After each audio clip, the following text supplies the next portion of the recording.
Ladies and gentlemen, welcome back to the King and I Life podcast. This is your boy, Soul Touch of the Poet, and my man. Son, so Lex. We are talking about should there be another Million Man March, and if so, what is the purpose of the march? We've gotten to some stuff so far. We got pretty much, some more stuff to go, but we going into it. Make sure you like, subscribe, and share our podcast. Also, like, subscribe, share on Facebook, YouTube, and Instagram. So that's what you got for us. Yeah, if you guys want to come on the show, if you have some topics you want us to discuss, you guys can reach out to us at KingAndEye369 at gmail.com. Again, that's KingAndEye369 at gmail.com. We'd love to have you on. We'd love to see and hear about what it is you are experiencing while you're on this plane, as they say.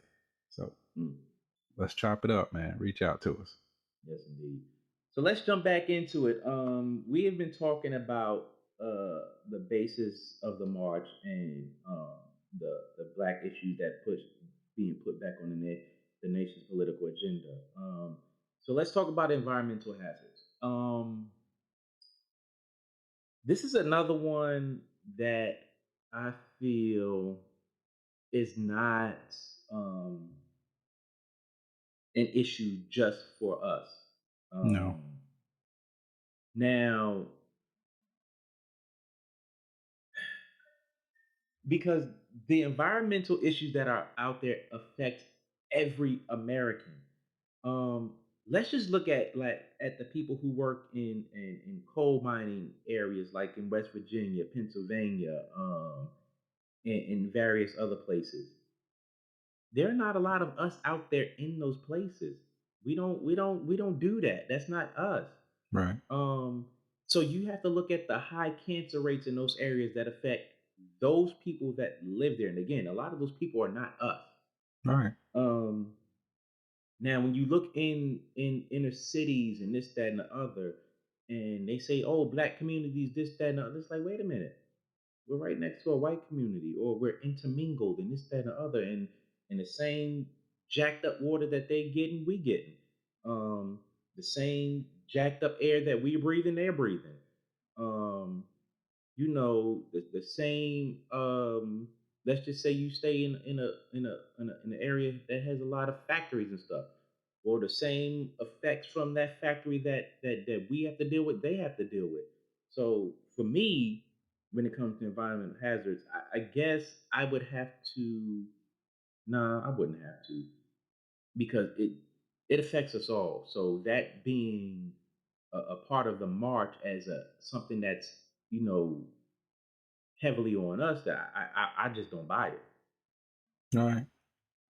I'll say again, I agree with all those talking points, because at the end of the day, all of us are going through the same things to a certain degree when it comes to our environmental health. We're all breathing the same air, same food, the same factories around, our living conditions. And the thing about it is, with the chemtrails, over us, people don't even pay attention to those anymore.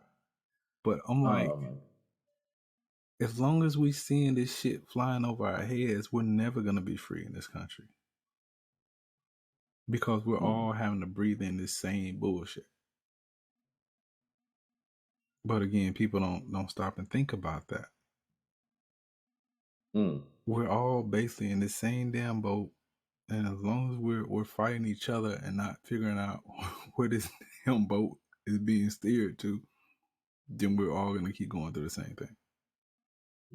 And that's regardless of, what community you're from. I'm not even going to touch on the chemtrails thing, because I don't even like having that conversation with people sometimes. That's a deep one. Very deep. I have opposing views to that, and every time I get into a conversation with certain people on that, it gets heated, and it's like, all right, whatever. But anyway, that's one of those conspiracy theory things.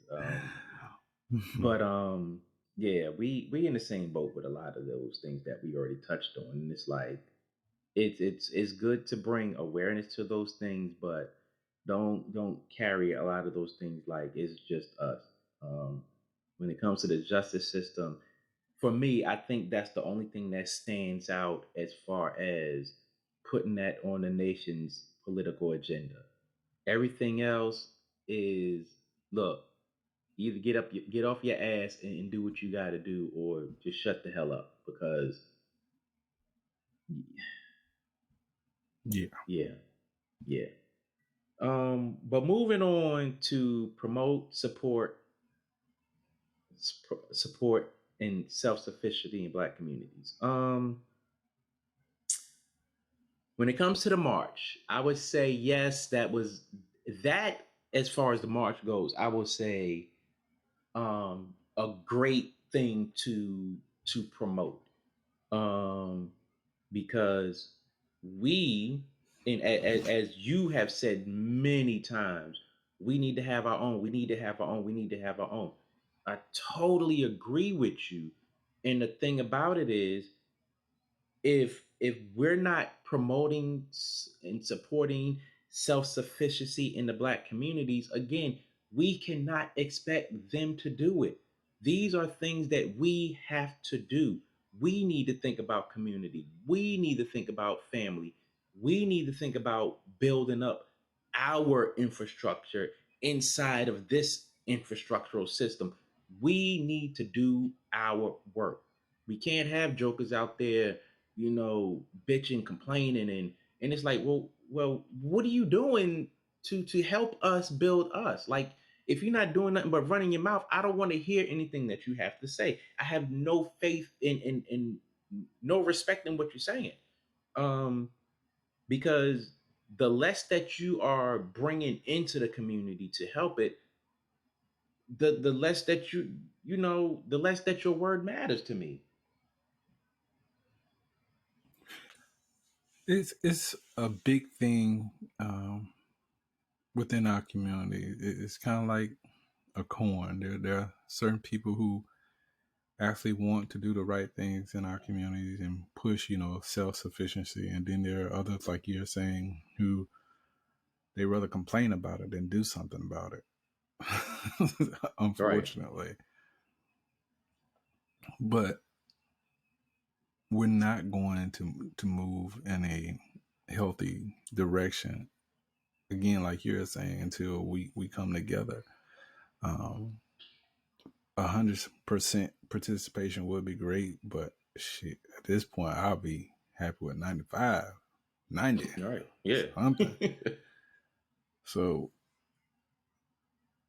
it's like you said, one thing to complain about all the things that are happening to us, but if we don't do anything to change that, oh man,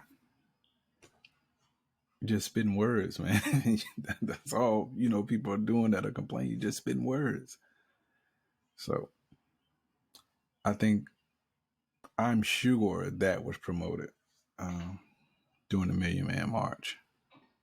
But again, because that wasn't a continuing process, those efforts that led to that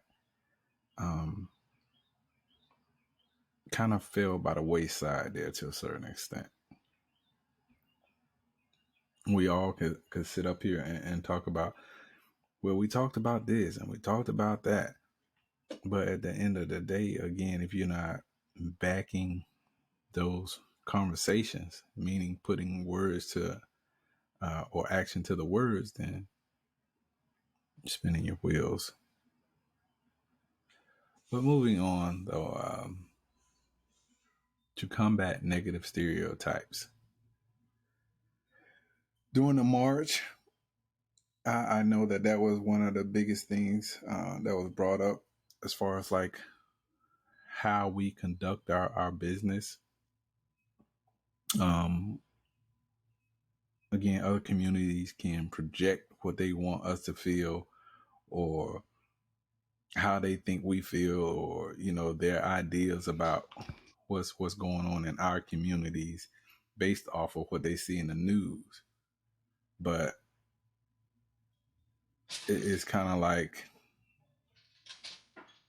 if we see ourselves in the light that someone else paint us in, then that again is our fault, because Right. we know that there are people within our communities that are doing the right things. We know that things are not often the way they're being portrayed in the news and the media. So to combat negative stereotypes, that would definitely have to be something that's pushed heavily in, the next march, or if there were a next march. Right. Um. Yeah. I mean, it's just one of those things too, where you know our people just need to get on board and do what they're supposed to do. Period. Right. Uh, and outside of that, um, what can we expect? I mean, if we're not promoting ourselves, um, and I'm not saying put our best foot forward to impress them or anything like that, because it's not about that. It's more so if we don't give a damn about the advancement of us, we can't expect anyone else to. Um, two short examples that I will give, over what we would have said so far. Um, let's just say uh, you have several people who live in a house, um, and you know one or two people. We all have our individual incomes and stuff. One or two Right. people are making sure that they put, not only are they taking care of themselves, but they're taking care, they're putting in for the upkeep of the house to make things better for everybody, this, that, and the other. And that other person ain't doing nothing. And it's like the people who are doing something are looking at this other person, well, shit, you ain't contributing to this, that, and the other. And they're like, well, shit, I'm doing this, I'm doing that. But what you're doing is for you. It's not for us. Um, and that's one of those things to where it's like, we're not getting 100% participation, but everybody wants 100% of the rewards or the benefit from it. Right. Um, and then when it comes to also other things, it's like, you know, as a child, we do certain things in order to get a positive response from our parents or elders or whatever the case may be. And as long as we're doing what we're supposed to do, we get those positive responses. As soon as we stop, some of us think that we should still get those positive responses, and then when we don't, we get an attitude and this, that, and the other. Now, oh, you don't like me and this and that, and it's like, nah. What are you doing in order for me to look at you and give you these positive responses? You're not doing anything. Well, I used to, but you used to, Right. but you stopped. And that's just like with the civil rights era. We used to, then we stopped. And then we try to pick it up again. And it's like, oh, y'all still got a voice or whatever. So, I mean, it is what it is when it comes to that. I mean, you kind of lost your momentum. You know what I mean? Like, when your momentum is there, it's kind of like you have to strike while the iron is hot. Definitely. You let that sucker cool off, then people forget to come back to it. And then when they come back to it, they forgot how they used to do this or used to do that. Yeah. And that's kind of like how I kind of view all these different organizations. You know, we had the NC, what am I trying to say here?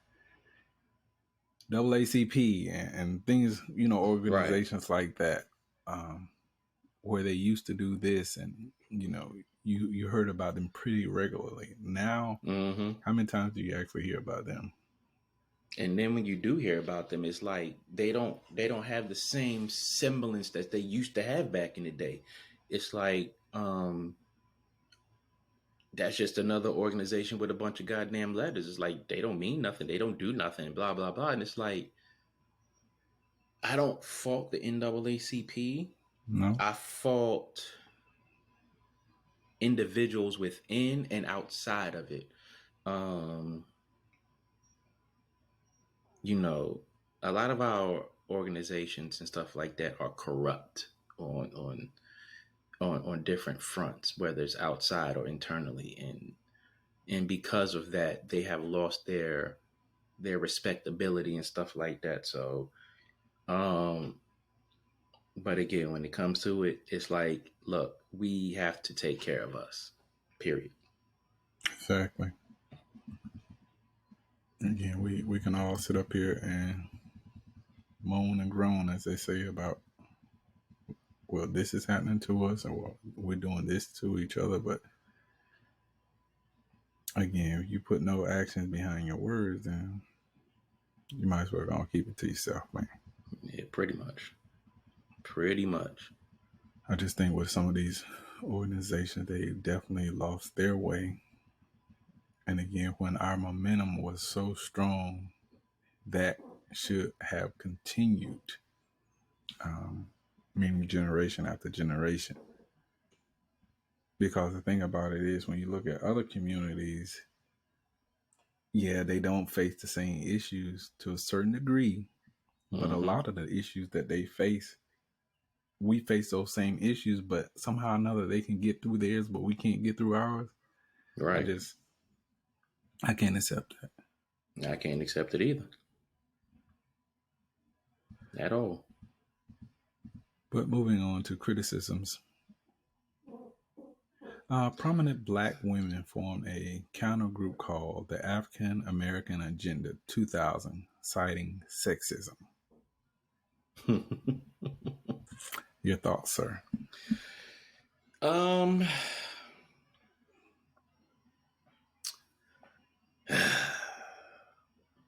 that's one of those things to where um ladies, if you had an agenda that you wanted to push, or whatever the case may be, push it. um the Million Man March is, you know, let the black man lead. Let him lead. Let the black man stand up first. Let the black man take the blows for you.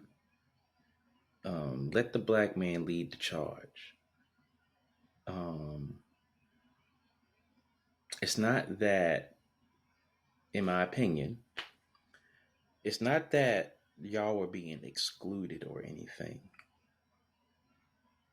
but we know that a lot of stuff that happens in our communities are primarily aimed at us black men. Um,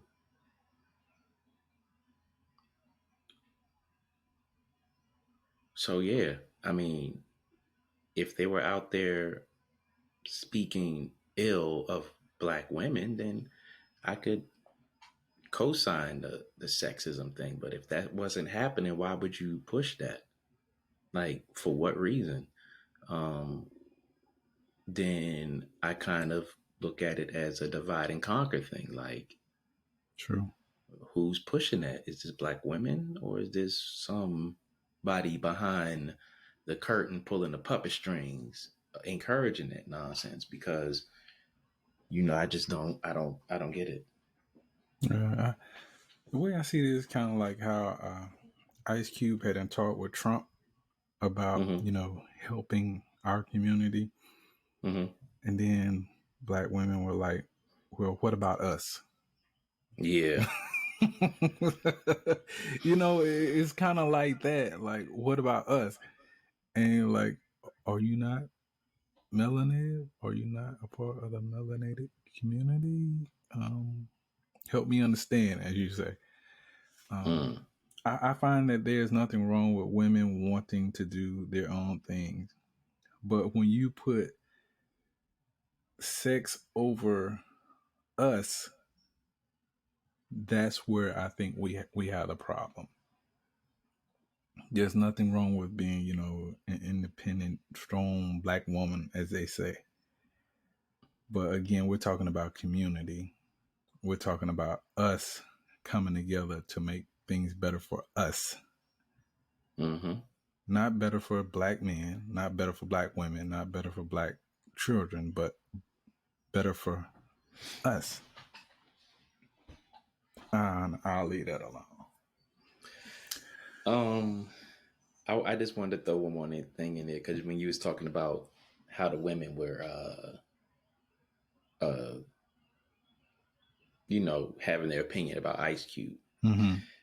I don't know if you watch Fox Soul on YouTube, but he was on there with 4 black women.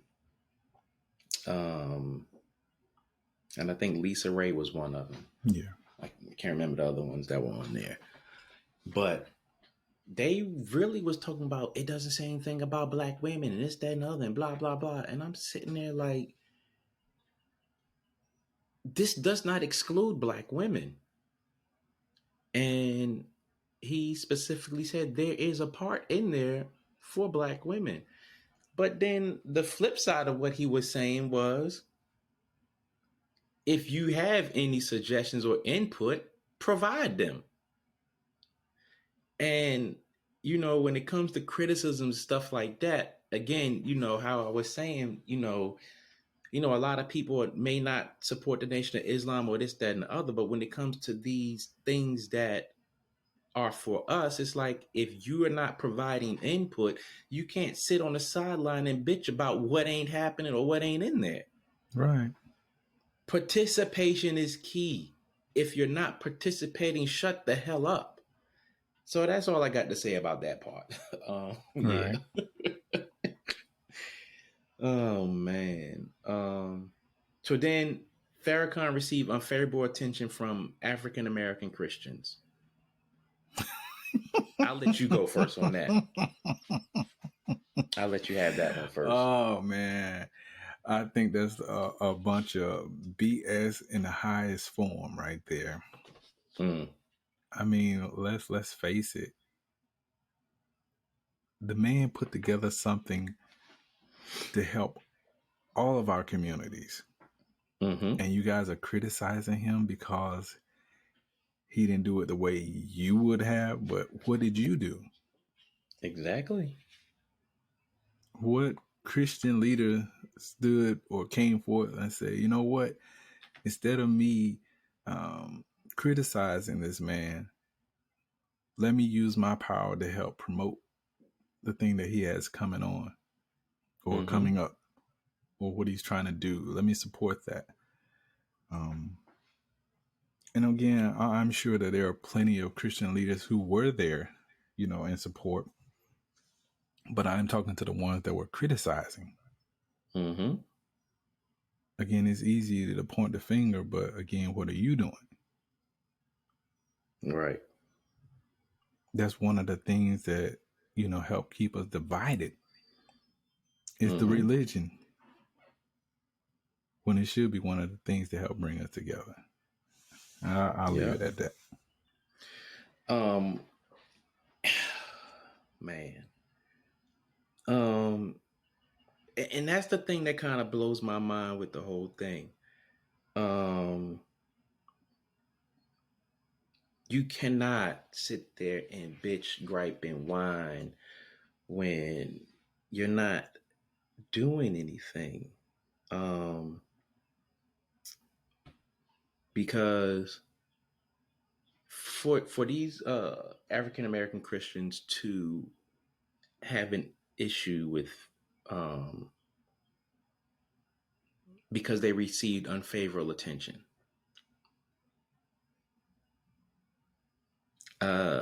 When it comes to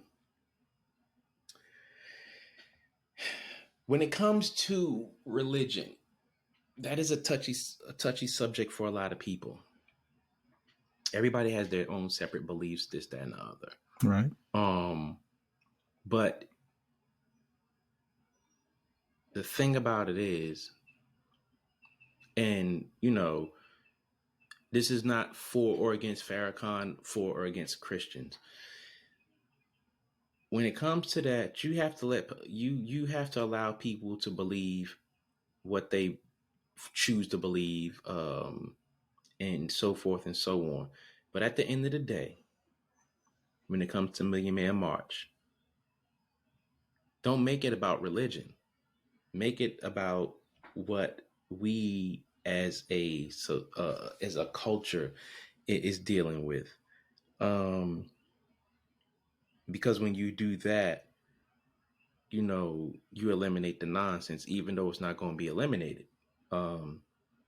I can look at Christians and be like, what the hell are y'all doing for the black community? Like, you got a church on damn near every corner in a lot of big cities, and they're separate. They're just so separate. And I need to understand what unity you're bringing if you're so separate, because that just makes no sense to me. So yeah, I didn't watch the whole thing, so I don't know what part African American Christians took out of that they got unfavorable attention. But if that was if you felt that kind of way when this march was being organized, you should have been a part of the planning process to bring your whatever to the table and possibly eliminate that whole issue. I mean, I don't know. I'm not the genius here. Yeah, I mean, there were so many opportunities for those who knew about it. Mm-hmm. If they felt some kind of way, they could have, again, I'm sure Farrakhan and his whole organization would have been like, no, we don't want your input. I'm sure they probably have been like, the more the merrier. Not saying that we're going to get a chance to use all of your ideas, but for certain aspects, we could definitely use your help and, push certain things. Yeah. Yeah. So the Jewish community compared Farrakhan to Adolf Hitler for his ideas or critics, or however you want to put that. I don't see how in the hell they came up with that, but yeah. I would say go sit the hell down. That's what I would say. And I say that because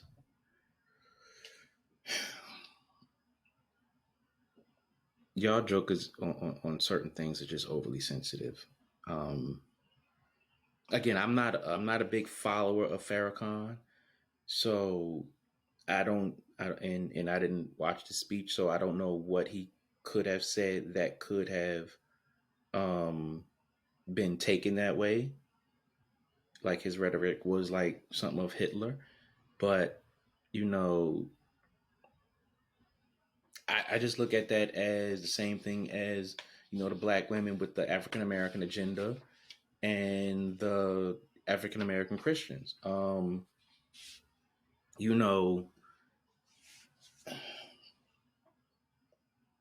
jump out there and assume something without first, having a conversation with the person that you're accusing. So, I mean, that's all I really have to say about that part. I have nothing really more to say on that. I think it's crazy how people of other cultures will criticize our culture because we promote unification within our culture. I never understood that. When people in different cultures do their own thing, you don't ever hear about black culture criticizing them, to the certain extent of what Farrakhan has been criticized for putting on the Million Man March. Just never heard of it, never seen it. When it comes down to one person wanting to do and see bigger and better things for his people, I get that certain criticism will come along with that. But at the same time, if it doesn't affect your community in no shape, form, or fashion, where do you have ground to stand? Right. So I just don't get it when it comes down to, them coming at him like that. Right. But I'll move on. Media outlets accuse the march of being a tool against the political parties. And we're going to jump into that when we come back. Dope conversation, man. For sure. Dope. We are talking about, should there be another Million Man March, and if so, what is the purpose? King and I Life podcast hosted by myself, Soul Touch the Poet, and my man. Sounds so Lex. And we'll be back at you shortly. Yes, sir.